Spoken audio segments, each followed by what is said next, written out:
things first, if we're gonna look at a checklist and where should we be doing automation? So obviously visibility.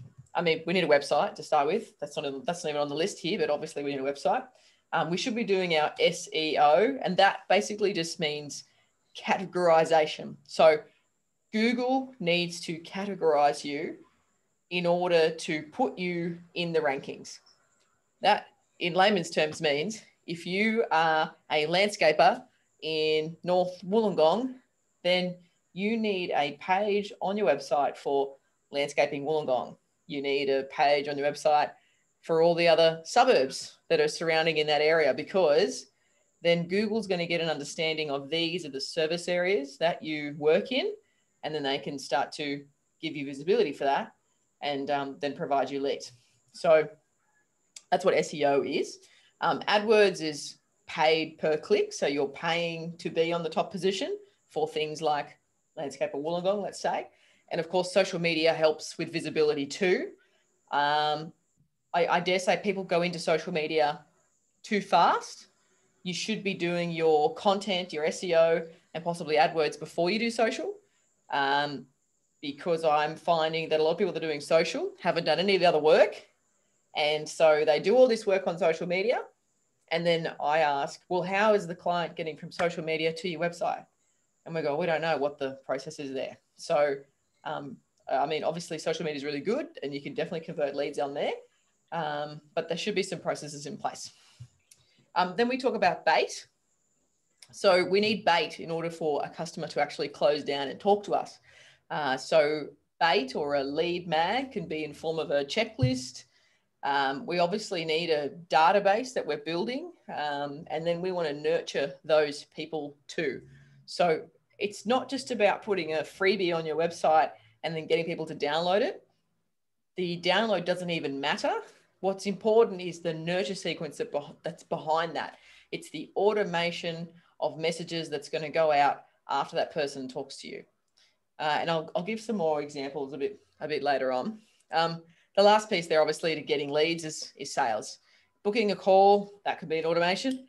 Listening to the client, obviously, you need to do that physically, and then offer them an option. So just like, I don't know, the basics, visibility, bait, and sales, and the automation piece is going to slide in here nicely in this overall business process. So the first one of 4 I've got is the inquiry. And I was hoping she was going to be in here today, but I haven't seen her pop in yet. But this is Renata's site from Devo Designs. So this is their contact page. And when someone fills in this contact form, someone gets an automation. Someone gets a message so that Renata doesn't have to do that herself. We want to design a business so that we can imagine that we're getting like 20 leads a week. Now, if we were getting 20 leads a week, what would need to happen? Well, someone would need to manage the inquiry form so that when we do get leads, they're managed properly. And this is what an inquiry automation can do. So basically, that contact form is hooked up to something called ActiveCampaign. There's a range of CRMs, HubSpot, MailChimp does it. I don't know.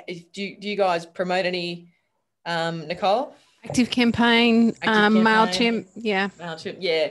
I mean, I love ActiveCampaign because we could just do so much with it. So the form is connected to ActiveCampaign. When the inquiry comes in, that person goes into ActiveCampaign, into a sales dashboard, and you can see that person and where in the sales process they actually are. And there's also an email that goes out to say, hey, thanks so much for contacting us. I think it actually says like yours in bloom and magnolias or something. It's really personal because that's the feel of the business for Renata and Luke. So yeah, so that's an exact example of how the inquiry automation can go. Now, the nurture. So this is a big one. So I talked about checklists before and ebooks.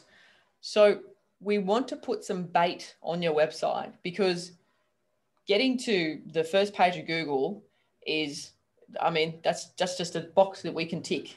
Awesome. We're the first page of Google. The real strategy and problem lies in the website. And when someone comes to the website, They need to be baited so that we can get their information. So we don't want them to leave without getting their email, basically. There's three kinds of buyers. There's someone who wants to buy you right now. There's someone who's almost ready to buy from you. And there's someone who's just having a look or maybe having a browse. So your content needs to satisfy those three buyers.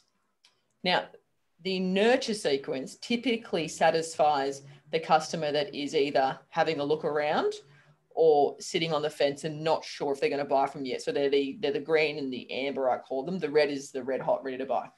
So what this nurture sequence does is when they grab the freebie, and it can be a checklist, it can be 7 ways to do landscaping, or 7 ways to tell that your 7 ways that your grass is going to get greener, or something like that. Basically, you're giving them a task and you're showing them that you're an expert, because what you'd like to do is be able for them to go out and maybe use that fertilizer that you recommended. And then all of a sudden their grass is a lot greener, and then they've got you to thank for it. Now, obviously, that's not going to be the only problem in their backyard. So when another problem arises, well, then you're obviously the expert that provided that really great information. And if they are a customer that's going to buy, they're going to buy from you because they've got trust from you. Yeah.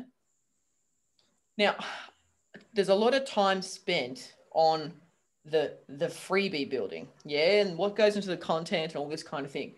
I say spend 5 minutes on the content that goes into the freebie, but spend 15 minutes on the actual thing, the name of the thing, because it's the name of the freebie that is what's going to get them to click and download the thing. 9 times out of 10, they don't actually read the thing that you've got. And that's why this nurture sequence is really important. So let's talk about this here. So the first email, and this is a 14-day nurture sequence with day 0 all the way up to day 14. So 2 weeks of emails. So there's an email that comes out on the first, day 0. So as soon as they sign in and give their email, and then there's an email on day 1, and then day 3, day 6, day 9, day 12, and then day 14 too.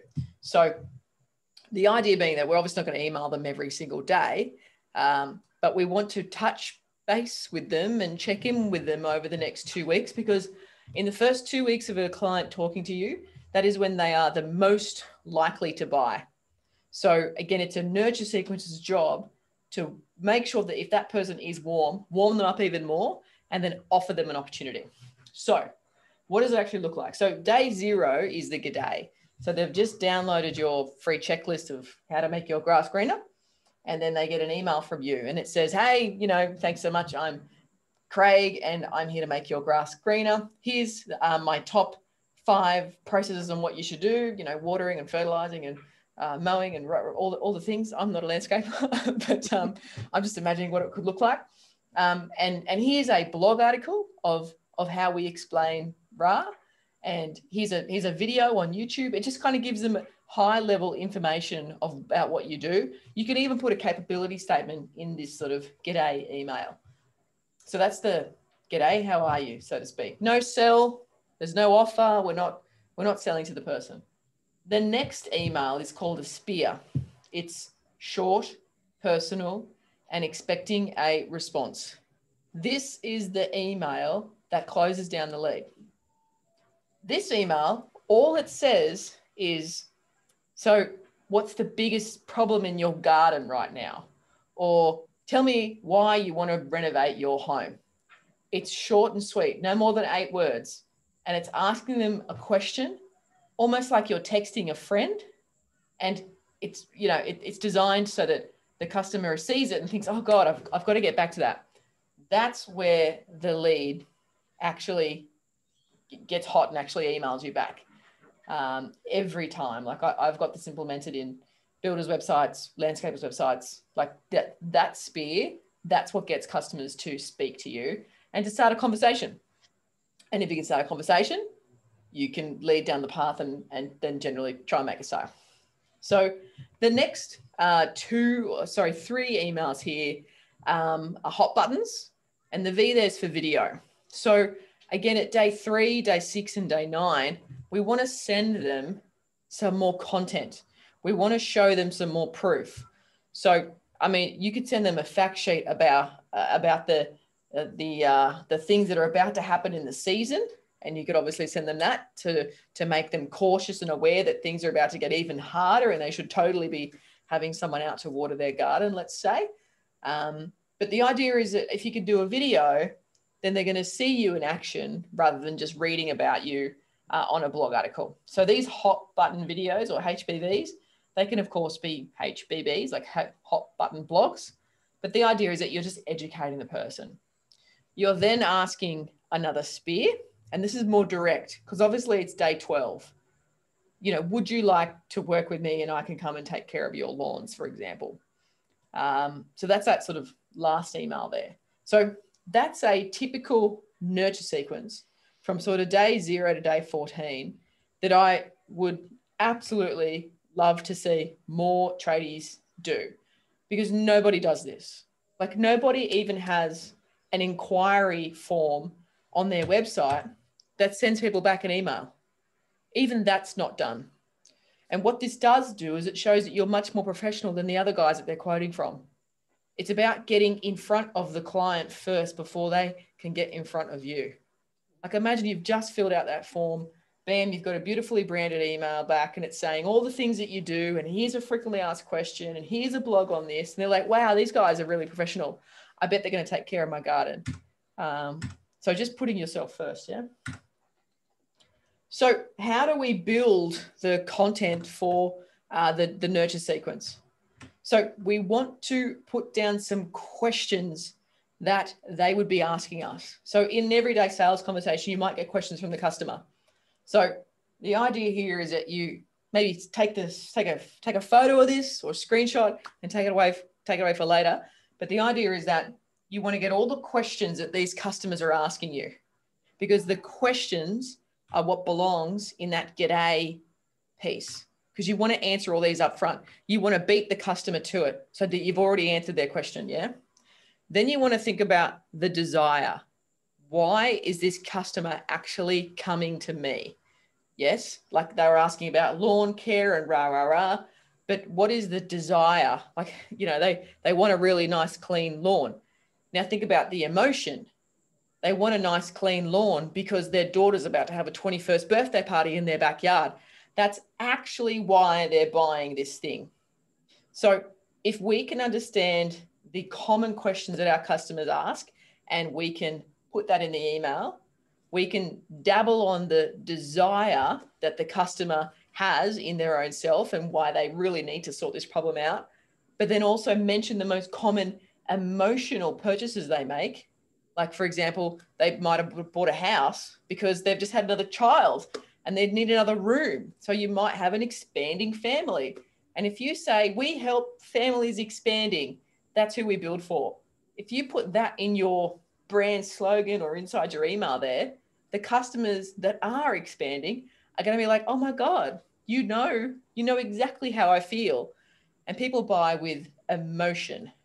It takes them the logic to get all the way there, but then it's the emotion that gets them over the line. So we won't all do this here today. And Nicole, you could steal this and put this in the Facebook group or something if you want. But this is a really good base to give me 10 questions. What are the 10 most common questions that my customers are asking? This is what needs to be answered. If you can answer all the questions for your customer, you can earn that customer. Yeah. Customers walk away when they don't understand. When they don't know, it's too vague and they feel stupid to ask questions because they feel like, oh my God, I don't know anything about this. And so it's your job to softly educate them and to help them come through all those logical questions and then obviously come in with the desire and the emotion. Now, this is a snapshot of ActiveCampaign and what that actual automation looks like. So it's very blurry because it's been taken from way back so that we could get the whole automation in place. But what happens here is at the very top, can you see like my mouse moving around or no? Yeah, you can see it. Oh, okay, awesome. So at the very top here, this is when someone comes into the funnel. So they've just downloaded the free thing and then they've entered the first email, which was the g'day. So they've just come in and they've got the good day email. Now, this little sign here is wait 2 days. And then it's this is actually my automation. So I dare say that that's, what's your website URL? I'm asking them a direct question. I'm asking what the URL is. It's really important for me to know if they've got a website or not, because then I know what part of the journey they're on and if they're actually the right customer for us. Then it's 2 days later, it's another question. I've actually got quite a lot of points in here. So again, choose your own adventure. I actually say email your customers more often than ever, because if they really appreciate you, they will want to see your emails. It's when you're being really salesy and yuck, and then you're sort of hammering them every day with a new sales message, that's when they want to turn off and unsubscribe. But actually, if you're providing really good content, then there's no need for them to unsubscribe unless they're just lurking in the background, or they're not actually buying, or they're just some competitor that has put their email into your system and they're watching what you're doing, which is also really, really common. So this is what the automation looks like. And it kind of goes through, there's an email there, then it waits 2 days. There's an email there and it waits 2 days. And then it goes all the way to the end. And then what happens here for us at the bottom is that we then add the person to our marketing list, and they will get an email every week. But we don't add them straight away, because we want them to walk through the nurture sequence first. We don't want to just throw people on our big marketing list so they get an email from us every week, even though they're fantastic. We want to make sure that they walk through a very specific path. Again, it's here. We're walking through, we're welcoming them, and we're saying hello and who we are. We're asking them a direct question about how we can help them. We're showing them more information about the biggest emotional and desires that we know as what's happening in their life. And then again, we ask them if they, do the two of us, should we be doing business together? All right. So that's what a typical 14-day nurture sequence looks like. The review, number 3. Okay. So again, this automation should totally be in place for everyone running a trade business. Now, this is our website. And on the bottom here, I've got this little Google rating 5.0. So this is a widget, and it sits at the bottom of the site so that when someone comes on the website, they can see it the whole time. It doesn't escape them, because you want to show people that you're a 5-star business. And we, of course, put it up the top here as well in the design, because we think that works. But it's also here as a widget. Now, if you click this widget, a side panel comes up and you can walk through all the reviews, but you can also click the widget and it'll go through and it'll allow someone to actually send you a review. So very important that this is right here, and they have to go and search for it. Like, how can I trust this person? Well, actually, it's all right here. You can take a look at it. So this can be used in 2 ways. So if you want more reviews, you can say, well, head over to my website, because at the bottom right-hand side, we have a little review widget. You click that, click learn more, and then hit, write me a review, and they can write you a review. And Google My Business, which is the tool that's connected here, you can also get a little link from Google My Business, and you can also send them that link too, but that's a bit manual, yeah? So what we actually want is we want a review script to go out to our customers every single time they finish. So for example, setting up an automation inside ActiveCampaign, if you are using the sales dashboard in ActiveCampaign, once a customer goes from, booked to completed, let's say, an automation can fire so that as soon as that customer has completed their job, they then go on the automation list to get the review email. Now, again, you write this once, and then it's done. And then all you got to do is make sure your customers are moving through the sales process inside your automation tool. So again, you can steal this. Hi, first name. Thanks once again for allowing us to be part of your life during a renovation. If it is something the whole team loved working with, and we're so proud. Would you like leaving a reviews for me? It helps get more people like yourself. Leave me a review here on Google. Thanks again, rah, rah, rah. And thanks so much. I think I've got a second one here. No, I don't. So something like this needs to fire out every single time you leave your customer's premises. because these little babies, these little Google review widgets, the Google My Business tool is a extremely important tool that everyone should be using. It's Google's tool and they love it and they share it. The Google Ads is first, and then predominantly there's the Google Maps, which is the Google My Business tool, and then there's the search engine results. So if we can actually get you in the Google Maps and the Google search engine results, we can have 2 bites of the cherry when it comes to coming up for a certain key term. So it's really important that we use this tool. I might add, you can add photos to it and your website URL and all this sort of stuff. In fact, you should be adding photos every single month to the tool, just to make sure that Google knows that you love them and they'll send you some love. Basic back and forth there. So again, like this is something that you can screenshot and take away and customize it and sort of use it yourself. But that's the Google review, the follow-up. So my last automation for today is the follow-up. Like what are you going to do when the customer hasn't bought from you, let's say? So again, this can be set up in ActiveCampaign, and you can set up your sales dashboard so that you can have, the client comes in as a prospect and you've had a proposal meeting and now you're doing the follow-up. So you can flick that person over to the follow-up trail, let's say, and then an email like, do you still need my help can come in. Or I understand we've provided a detailed proposal for your, and I've just put core service there. So you can put builder, electrician, landscaper.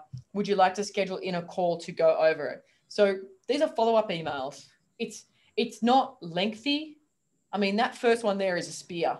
It's short, personal, and expecting a response. These are the best kind of emails to send. No sales crap, no links, no nothing. The next one there is obviously a little bit more detailed if that's what you want to do. I dare say that the first one will work better because it's short and sweet and expecting a response, basically. But again, like this should be part of your process. A very simple automation that we just need to write it so that every single person has this same experience. Cool. Perfect. And Nicole, that's it. That is my 4 automations. It really is as simple as that. Nobody will believe me if I tell them, but maybe now that you've told them, they'll believe what I've been saying. So I had this conversation twice today about building a sales process and how much of it can be automated and how important that consistent contact is for, I guess, right back from the beginning, warming up, because it's pretty rare that a client comes to your website ready to purchase without having ever seen you before. The perfect opportunity to get them warm and ready to purchase from you is to give them something on your website they can download and read, something of value that answers their questions, as Steph was talking about, and then they enter into your funnel and suddenly you've got great opportunity for them to know, like, and trust you and book your service. Now, this applies for every stage of your trade business, whether you are a one-man band, whether you're doing bunches of work or you're a high-level builder or you landscapers, because there's about 20 of you on the call. It doesn't matter what kind of business you have. These automations will work for you and your business. They're incredibly powerful. And the biggest thing, Nicole, is that nobody does this.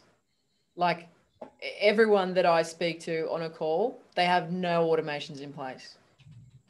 So if you just put some automations in place, you will take a step up and be that much more professional landscaper, builder, electrician than anybody else that they're quoting, and you will gain trust. Like Nicole said, someone doesn't just come to your website and buy. They've probably seen you about 20 times and they're in the mix and they're making a decision and they're deciding if you're the right person for them. So show them you're the right person by nurturing the lead. Do we have any questions, team? I'm going to unmute you all. I'll hit the stop share too. Well, you'll have to unmute yourselves if you'd like to ask a question, because I can no longer unmute you. Can we get a copy of the slides by any chance? Look at Liam coming in strong and hard with the first question. Told you like to chat. Yep, 100%. I'll send Nicole a link. Thank you. I have also filmed the session today, so I'll pop it into your inboxes over the next day or two. You won't miss out. Has anybody got any questions? Michelle was just asking how technically difficult it is to add these into a website. It's easy for me to say I don't think it's terribly difficult, but maybe for some people it's not. It would depend on your level of techno-tardness. They're probably going back a step, for some trades, they might not even have a web page.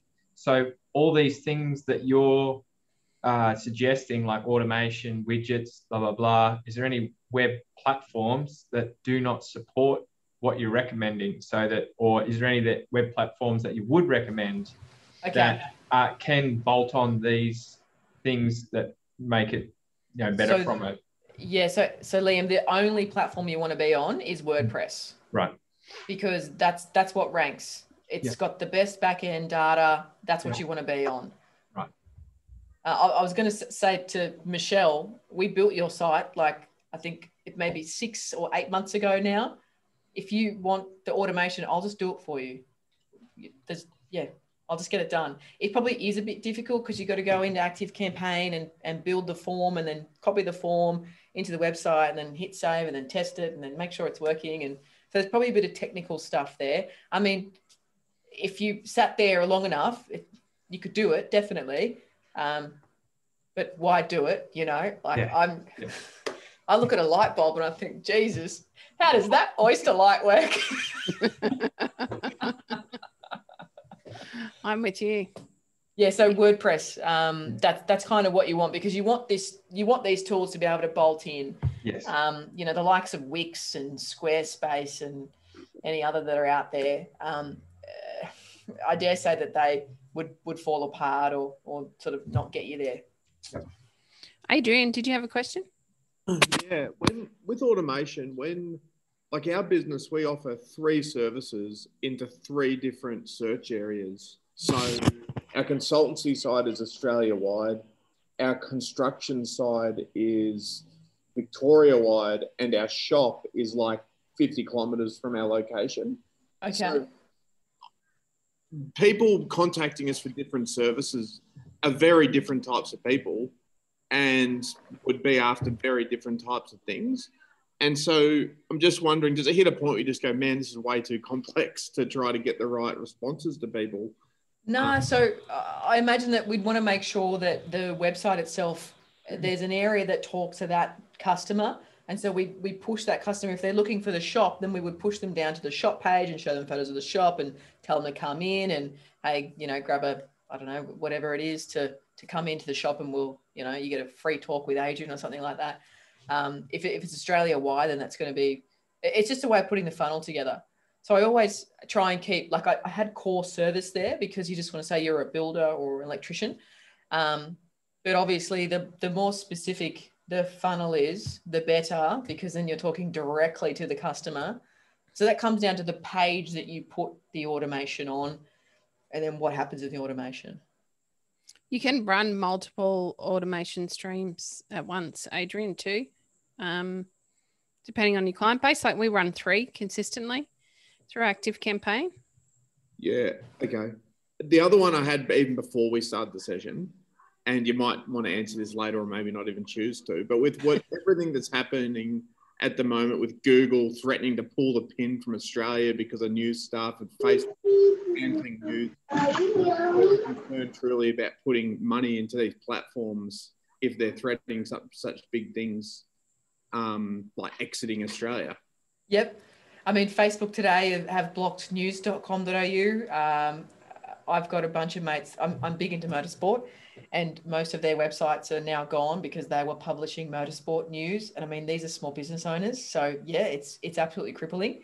There was a similar scenario in France, and they ended up letting it go and not blocking it from France.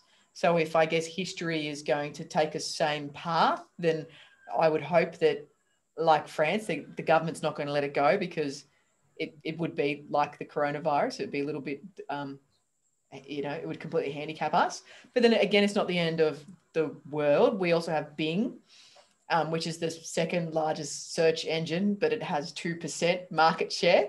But if you've built your site correctly, then you would already be on Bing. It's just a few technical changes we would need to make so that Bing appreciates your website more, because Bing and Google think differently and categorize your website differently. So I would never say stop marketing. I'd actually tell you at this point how much more important it is to make sure that you have funnels that are capturing email addresses, because you own those email addresses.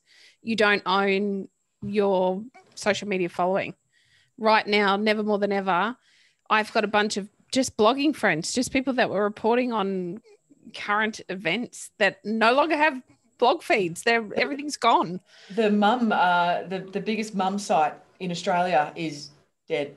Gone. So today. But they still own their email list, so they can still communicate. Many of them are scrambling to put together apps, etc., so they can still communicate to their customer base. You will have those same sort of opportunities if you take the opportunity now to capture as many emails as you can. That database is where your money's at. It's funny too, the question, Adrian. So this has come up and everyone's like, oh my God, what if Google goes away? A lot of people that own websites actually don't back the thing up. They don't keep it secure. And the thing goes off and online every day. So actually, you've got a bigger problem already than this big problem that the news is reporting. So, yeah, there's always something to do there. Do we have any other questions, team? Somebody unmuted. Amy. With our sales process, so we've got some like emails that I've written out that go out to everybody at a certain sequence, but I do all of that manually at the moment. So when I get a call, like I fill out like a piece of paper and then I sort of manually tick off where we're at in the sales process and I send those emails. Can I automate that? Like, and maybe when I get that call, can I just, maybe I could work with you with changing up our contact form on our website. Can I just then put all those details through the website myself, which will then push them into like MailChimp or ActiveCampaign? Yeah, literally. Okay. And then can I then control, so we have like an email that goes out after we've actually done the quote, but that might be the next day or it might be a week later. So I can't just put a time frame on it. Yeah, Amy, totally.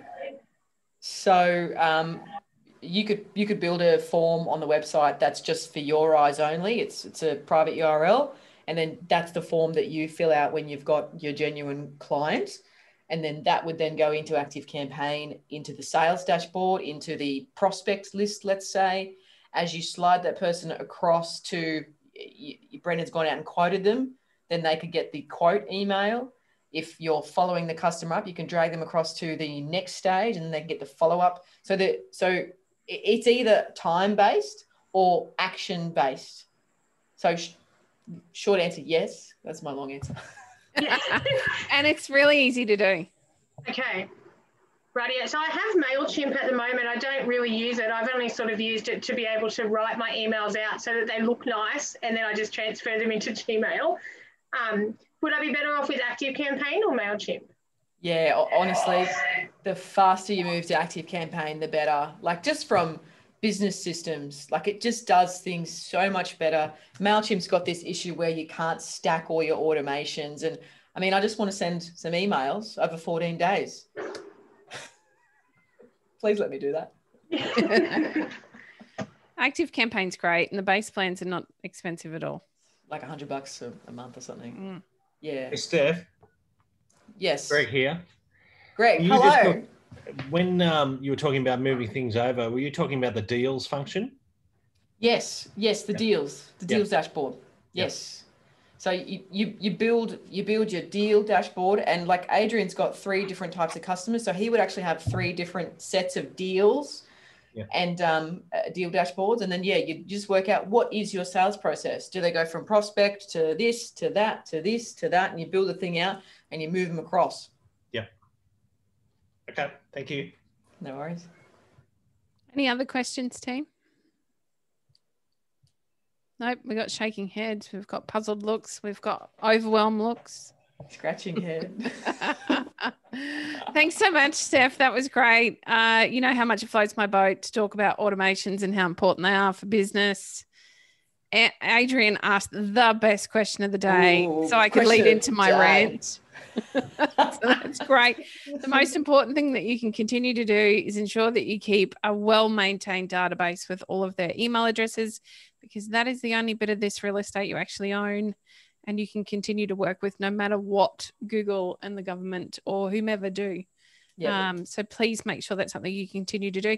And right now, the best way for you to be doing that is to find a downloadable that you can create on your website and then set up the automation. So if each of you and those of you watching, when you watch back through your email, need help to figure out what that capture all could be, let us know. That's what we're here for. It's probably easier for us as the consumer to come up with what we would like to know than it is for you guys sitting in your trade.